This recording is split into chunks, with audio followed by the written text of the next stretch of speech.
burning in South Carolina. We don't want severe weather with it. Let's check in with Jim Cantori here, who is in North Myrtle Beach in South Carolina. Jim, a lot of times when I've been on these fires, it's very interesting how fires work. It's, you know, I would think, I don't know if you guys think this at home, the fire would just go through the entire community. But more times than not, a house here is burned, this house is standing, this house is burned to the ground.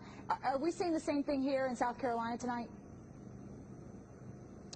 You know, Stephanie, it's kind of interesting. This fire has been pretty steadily moving. It's been moving with the wind, and then, of course, with the wind changing direction today and coming in with a sea breeze, it started going back around the other way. And you'd think, well, okay, if a line is advancing, then if it goes back, it's going to go back over burned area, right? Well, not necessarily, because you've got the outer edges of the fire, the curls, that have now turned around and started going back the other way on the fuel, which has not necessarily been burned at all. So they're very tricky. They're very dynamically driven by the wind and obviously the fuel source as well. Well, I'll bring in Peter Rogers, who's from the Allendale Fire District. He's the battalion chief here to get an idea of what's going on here.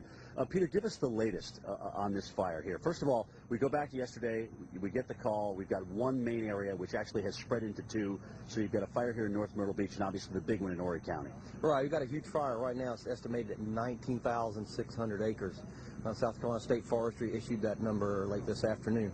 A lot of resources are here. North Carolina, South Carolina. Incident management team, which I'm a part of, was brought in to assist in Horry County.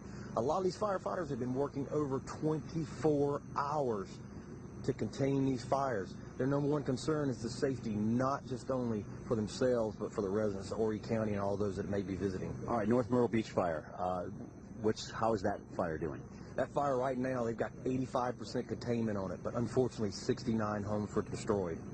And what about the Horry County fire, which is the one that started heading inland today with the sea breeze? Right now, the Horry County fire as a whole, excluding the North Myrtle Beach area, is 40% contained. The exact number of homes destroyed is unknown right now.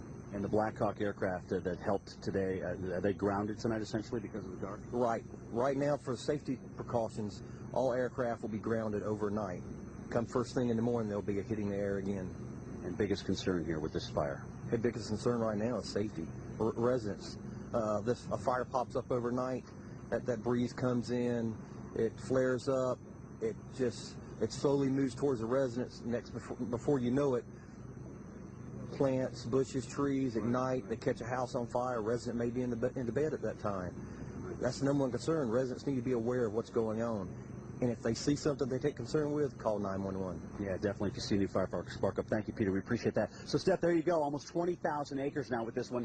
A historic fire, especially from the homes that have burned, which have now been 69. Another 100 on top of that damage. A little too early for these fires to start, Jim, already this early in the season. All right.